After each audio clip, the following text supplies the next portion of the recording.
Ya, listener, hanya tinggal menunggu hari aja nih. Umat muslim sudah memasuki bulan Ramadan 1443 Hijriah.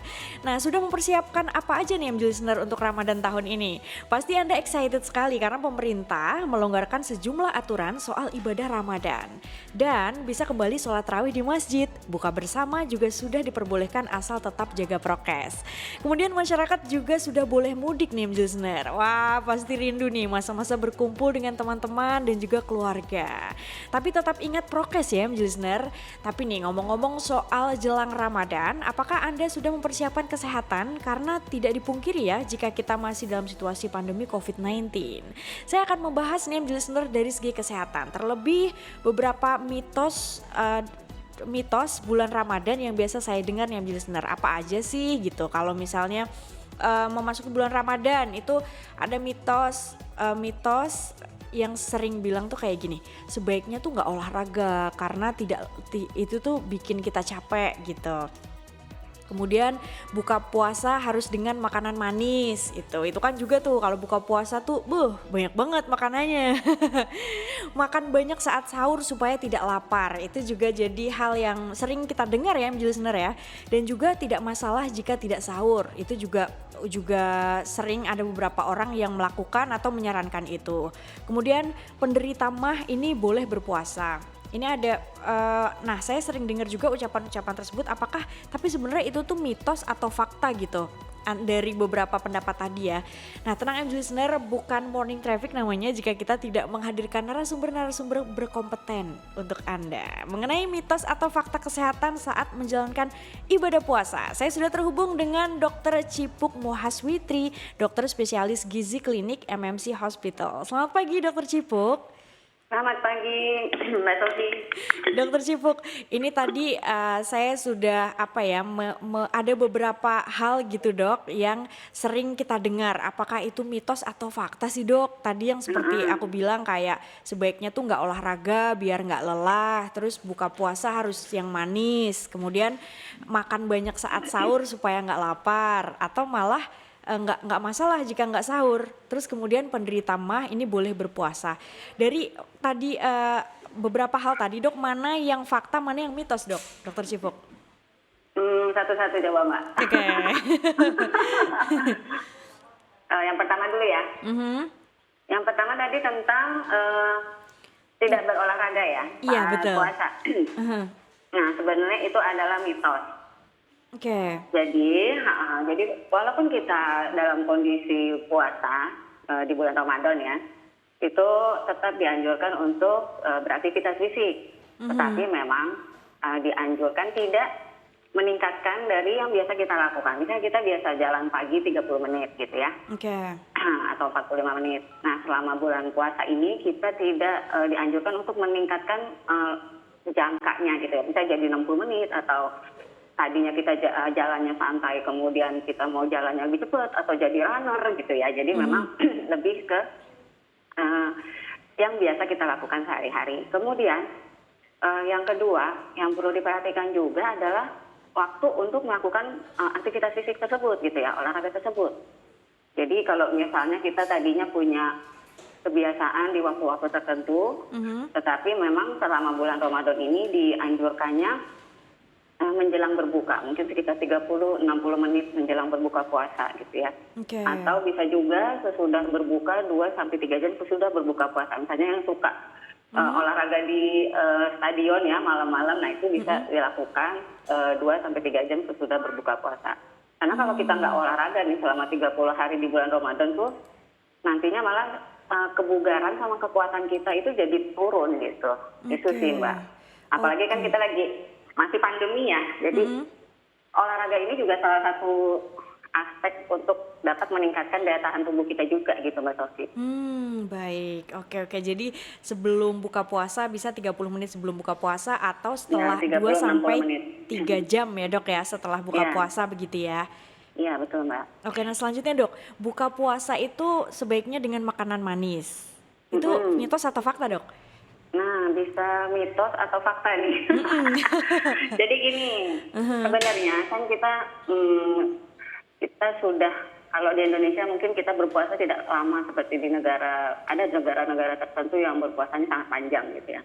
Kalau kita sekitar 12-13 jam sehari. Nah itu memang ketika sudah berbuka memang diharapkan kita makanan yang langsung bisa diserap gitu ya, yang langsung bisa mengisi kekurangan energi ataupun kebutuhan energi kita.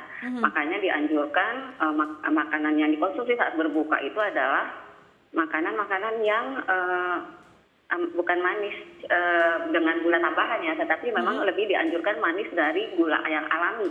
Biasanya terdapat di buah-buahan gitu, Mbak Sofi. Kenapa? Karena makanannya manis ini mengandung gula alami ya, yang lebih dianjurkan memang yang gula alami ini lebih cepat untuk diserap sama tubuh sehingga bisa menggantikan energi yang tadi sudah terpakai gitu selama berpuasa, jadi lebih cepat gitu. Oh makanya gitu disarankan untuk makan kurma begitu ya dok ya, disunahkan makan kurma. Secara sunnah Nabi ya, sunnah Nabi kan air putih, kemudian kurma baik basah atau kering. Tetapi kalau yang nggak suka kurma, kan ada juga ya yang nggak suka kurma. Saya punya pasien juga nggak suka, saya dok kurma kayak gitu.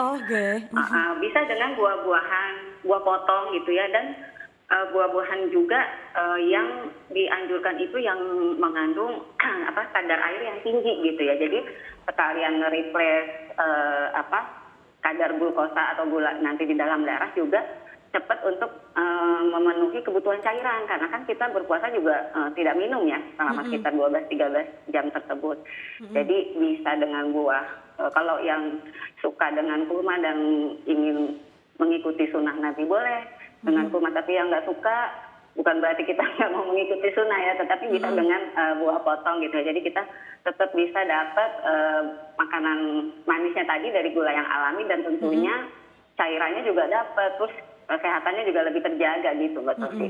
Oke, dok selanjutnya nih dok, perihal sahur. Jadi ada yang bilang itu makan banyak aja saat sahur supaya nggak lapar. Tapi sebaliknya ada juga yang mengatakan kalau nggak masalah sih sebenarnya nggak sahur. Nah menurut dokter tuh sebaiknya seperti apa dok?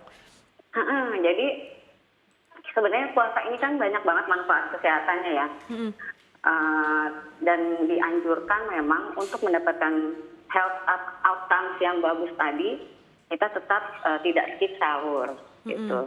Dan sahur yang seperti apa sih gitu kan ya, yang bisa kita bertahan selama berpuasa itu beraktivitas tidak terganggu seperti itu ya Mbak ya. Terus mana sekarang lagi pandemi, kitanya juga tetap sehat gitu. Nah sebenarnya sahur itu kita berusaha makanan yang kita makan saat sahur itu fungsinya juga untuk memberikan energi kita selama berpuasa di siang hari gitu ya. Jadi kalau saya sih tidak menganjurkan untuk skip sahur gitu. Tetapi bukan berarti kita sahur juga harus banyak-banyak gitu ya, supaya kuat gitu sepanjang puasa. Jadi yang perlu diperhatikan selain jenis juga jumlahnya.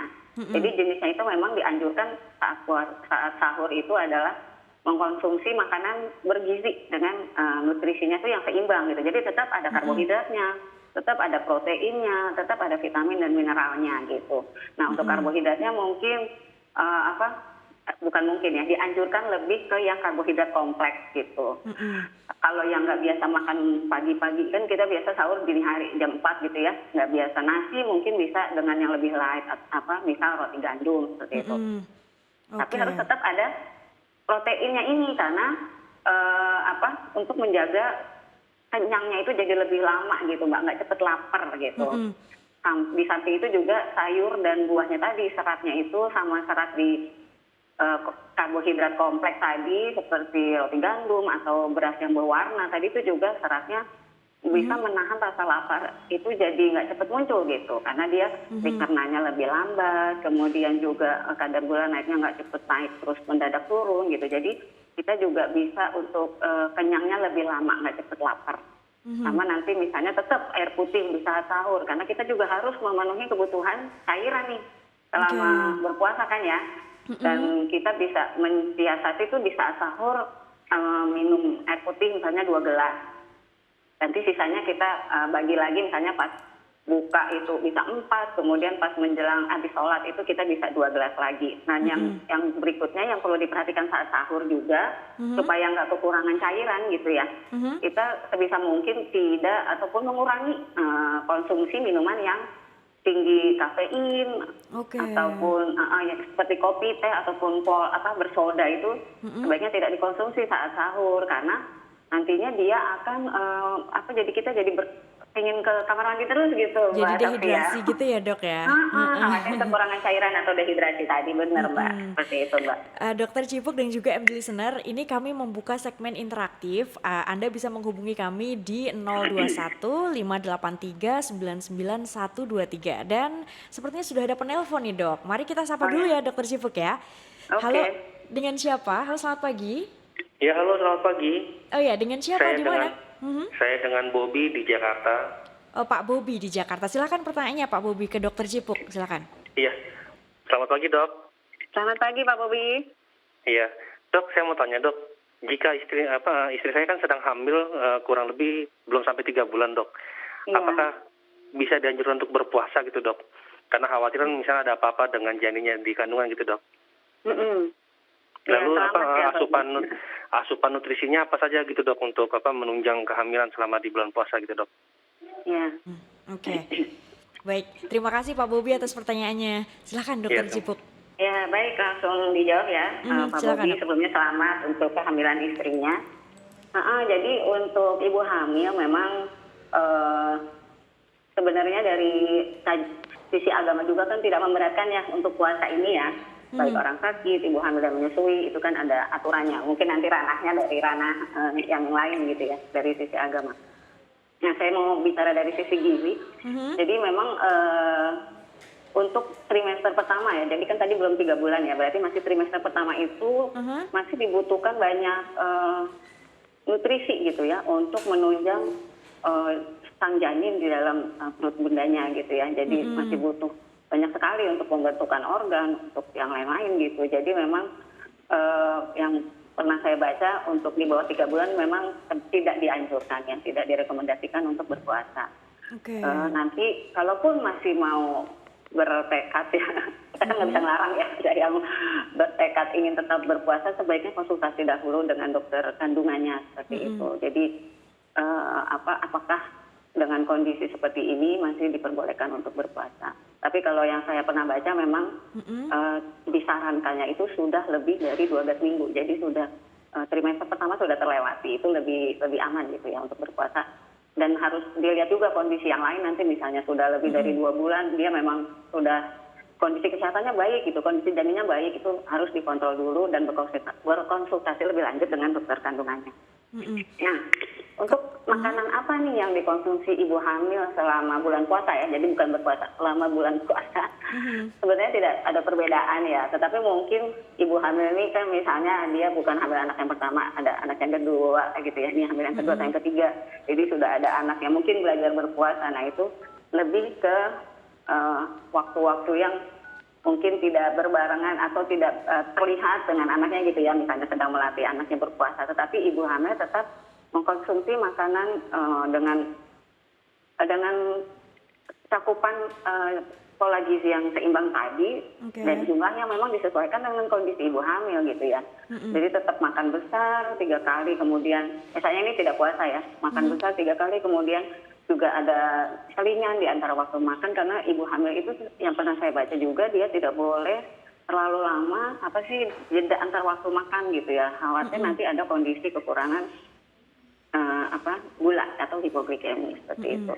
Terus jadi tetap harus ada karbohidrat, protein, lemak yang baik, kemudian juga sayur dan buah, dan juga jika memang sudah perlu ataupun ada vitamin dan suplemen dari dokternya bisa dilanjut. Sama kebutuhan cairannya juga tetap diperhatikan. Kalau ibu hamil itu memang lebih banyak ya dibanding yang tidak hamil, jadi bisa sekitar 10 sampai 12 gelas itu ya sehari untuk cairan. Gitu Mbak. Oke, baik. Dokter Cipuk, tapi kalau untuk kebutuhan gizi secara umum nih Dok, saat berpuasa tuh apa aja dan gimana sih Dok cara memenuhinya? Misalnya kayak tadi dokter sempat sebutin sedikit kalau sebaiknya di saat sahur itu misalnya minum air putih itu berapa gelas, terus kemudian saat berbuka puasa, terus kebutuhan gizi seperti apa yang secara umum dibutuhkan saat berpuasa, Dok? Jadi memang kalau di sahur itu biasa kita tidak sebanyak saat buka ya, karena pagi-pagi ya biasanya orang juga untuk makan banyak nggak bisa gitu ya. Tapi tetap kita coba penuhi, kalaupun mau gampang misalnya bisa tuh, misalnya ada piring nih di rumah ya, piring di rumah kita bagi dua gitu ya. Setengahnya itu kita isi sayur dan buah, nanti setengahnya lagi dibagi dua lagi, yang seperempatnya buat karbohidrat ya, entah nasi, entah roti. Nah, yang seperempatnya lagi bisa diisi dengan protein ya, baik hewani ataupun nabatinya. Seperti itu, Mbak. Nah, kalau untuk jumlahnya sendiri memang lebih precise, konsul lebih lanjut ya ke dokter gizi. Cuma kalau mau memudahkan, bisa kita pakai mungkin ini banyak digunakan juga pakai telapak tangan kita gitu ya. Karena misalnya karbonya 1 genggaman tangan kita, kemudian proteinnya itu satu telapak tangan gitu ya. Terus sayurnya mungkin bisa lebih banyak gitu ya, bisa setangkup 2 tangkup tangan kita. Itu jadi lebih banyak memang untuk sayur dan buah gitu. Tapi kalau di sahur memang mungkin jadinya nanti disesuaikan kondisi lagi gitu ya, kan kadang ada orang yang tidak bisa makan banyak gitu ya. Tapi setidaknya terpenuhilah itu di piring kita tadi gitu ya, di piring kita masing-masing seperti itu. Nah, untuk minum sahur boleh 2 gelas air putih misalnya. Nanti pas buka kita break the fast itu kan pakai air putih boleh, terus nanti lanjut buah. Nah, itu selama di saat buka itu bisa sekitar 4 gelas ya. Sampai ke makan malamnya gitu, bukan pas bukanya. Nanti kayak yang gentong ya. Dokter Sipuk, ini yang juga masih susah ditinggalkan tuh, Dok, ketika Ramadan atau buka puasa itu adalah gorengan, Dok. Nah, itu gimana, Dok, cara mensiasati itu? Jadi memang kan kadang-kadang kita mikirnya gini, wah kita udah puasa lama nih ya, terus mereward gitu ya, mereward diri kita pas buka. Jadi kayak cari makanan yang kita mau gitu ya, atau memang sudah terbiasa gitu ya, udah tradisi di rumah gitu ya, akan ada gorengan, akan ada makanan-makanan manis tertentu gitu. Sebenarnya ya menyiasatinya mungkin kalau untuk awalan bisa tadi kita memahami bahwa ketika kita berbuka yang kita butuhkan adalah makanan yang bisa dibentuk energi dengan cepat gitu ya. Nah, makanya tadi jatuhnya ke makanan yang manis dengan gula alami, tapi ya yang ditekankan di sini gitu. Cuma nanti kalau misalnya pakai gorengan ya, kan gorengan itu yang tinggi lemak ya. Kalau diolah di badan kita itu dia butuh waktunya lebih lama gitu. Khawatirnya sih nanti nggak cepat mereplace gitu. Yang kedua, kalau kita makannya gorengannya banyak gitu ya, cukup nggak sih makan gorengan 1? Kayaknya enggak ya. Nah, itu kalau terus kayak gitu nanti akibatnya akan apa, Dok? Menimbulkan masalah kesehatan ya, berat badannya naik, terus nanti mungkin profil lemak darahnya terganggu seperti itu. Jadi kalau udah jadi obes kan nanti obesitas ya atau kegemukan itu dampak kesehatannya lebih banyak lagi gitu, Mbak. Oh, jadi makanya gorengan harus diganti dengan buah dan yang lebih sehat begitu ya, Dok ya? Oh iya, kalau misalnya sekarang agak susah ya bikin dikurangin jumlahnya deh sampai bisa bebas. Oke. Kurangin dulu nih menjadi senar bagi yang suka gorengan. Nah, Dokter Sipuk, ini ada penelpon lagi, Dok, selanjutnya. Sepertinya sudah terhubung. Halo, selamat pagi. Halo, selamat pagi. Iya, dengan siapa? Di mana? Nanda di Bogor. Dengan siapa, sorry? Nanda di Bogor. Silakan pertanyaannya, Ibu Nanda. Oke. Selamat pagi, dokter. Saya mau tanya. Selamat pagi. Ibu saya kan penyintas kanker. Nah, itu sebenarnya boleh nggak sih sebagai seorang penyintas kanker itu menjalani puasa? Nah, kalaupun boleh, adakah menu khusus atau menu saran gitu yang bisa memenuhi gizi dari seorang penyintas kanker gitu, Dok? Terima kasih. Oh ya, terima kasih, Mbak Nanda. Terima kasih, Ibu Nanda, atas pertanyaannya. Silahkan, Dokter Sipuk. Bagi penyintas kanker, Dok. Oh ya, jadi untuk penyintas kanker ini memang kan ibaratnya kondisinya sedang tidak akut ya. Jadi sudah lewat masa akutnya gitu ya. Mohon maaf kalau ada salah, jadi tolong koreksi juga nanti. Nah, tapi kalau saya sih untuk lebih amannya memang konsultasi dahulu dengan dokter yang merawat gitu ya. Oke. Apakah dengan kondisi penyintas yang saat ini sudah bisa untuk berpuasa, karena kan harus stabil juga gitu ya. Kondisi klinisnya juga baik, nggak ada keluhan seperti itu. Misalnya pun nanti boleh berpuasa, sebenarnya untuk sahur dan berbukanya tidak beda jauh. Tapi maksudnya seperti tadi ya, jadi kita gizinya seimbang, harus terpenuhi semua makronutrien seperti karbohidrat, protein, lemak, kemudian juga mikronutriennya vitamin dan mineral seperti itu harus terpenuhi. Cuma ya nanti disesuaikan dengan kondisinya, apakah penyintas kankernya itu ada penyakit lain gitu ya, misalnya dengan apakah misalnya ada penyakit yang lain, misalnya kayak darah tinggi atau apa, itu nanti disesuaikan lagi jumlahnya. Kalau untuk nutrisi yang harus diperhatikan, semuanya sih sebenarnya tetap diperhatikan, tetapi yang tidak boleh kurang itu kita harus lebih fokusnya juga ke proteinnya ya, harus cukup, kemudian juga penggunaan lemaknya juga lemak yang baik gitu ya, dan juga karbohidratnya tadi balik lagi kita pakai karbohidrat yang kompleks. Untuk jumlah dan yang lain-lainnya mungkin disesuaikan juga dengan kondisi apakah ada penyakit yang lainnya gitu. Biasanya kan disertai dengan apa. Nah itu kalau nggak ada apa-apa lebih aman biasanya itu sih. Kalau memang susah banget, misalnya bukan susah ya, untuk memenuhinya itu sulit, mungkin bisa dengan sekarang ada makanan yang energinya kita mengkonsumsinya tidak banyak, tapi dia sebenarnya udah mencakup energi sama proteinnya tuh udah cukup, seperti itu sih Mbak. Tapi tetap sih balik lagi, kalau untuk penyintas saya sih saran amannya konsultasi dulu ke dokter yang merawatnya, nanti baru bisa apakah sudah oke untuk berpuasa atau tidak gitu Mbak Sofi. Oke, baik, berarti emang sebaiknya konsultasi dengan dokter yang merawat, kemudian gizinya disesuaikan begitu ya Dok ya? Iya. Nah, Dokter Sipuk, ini terakhir nih Dok, tips gimana sih Dok? Ini kan sekarang sudah mulai, mungkin beberapa dari kita udah mulai WFO lagi, work from office, terus kemudian aktivitas juga pembatasan sosial sudah mulai longgar begitu ya. Nah, tips nih Dok agar imunitas tetap bagus nih Dok saat berpuasa. Nah, baik, ini memang kita sudah pada pelonggaran di beberapa aspek ya. Tetapi kita tetap harus menjaga, yang pertama memang prokesnya harus lebih ketat gitu ya, walaupun yang lain longgar, kitanya harus tetap ketat gitu. Nah yang kedua, untuk aspek tadi berpuasa tetapi imunitas kita terjaga, tidak sakit, nah berarti kita harus memenuhi dari sisi nutrisi itu gizinya harus kita dapat gitu, jadi tidak ada yang miss, karena namanya di dalam tubuh itu untuk sistem daya tahan tubuh ya, sistem imunitas itu semuanya berperan gitu ya. Ada peran si karbo, ada peran si protein, ada protein lemak, terutama lemak baik, kemudian juga vitamin dan mineral ini yang walaupun kebutuhannya kecil-kecil gitu ya, sedikit sebenarnya, tapi dia juga membantu untuk proses pengolahan lah atau bekerjanya sistem imun di dalam tubuh kita seperti itu.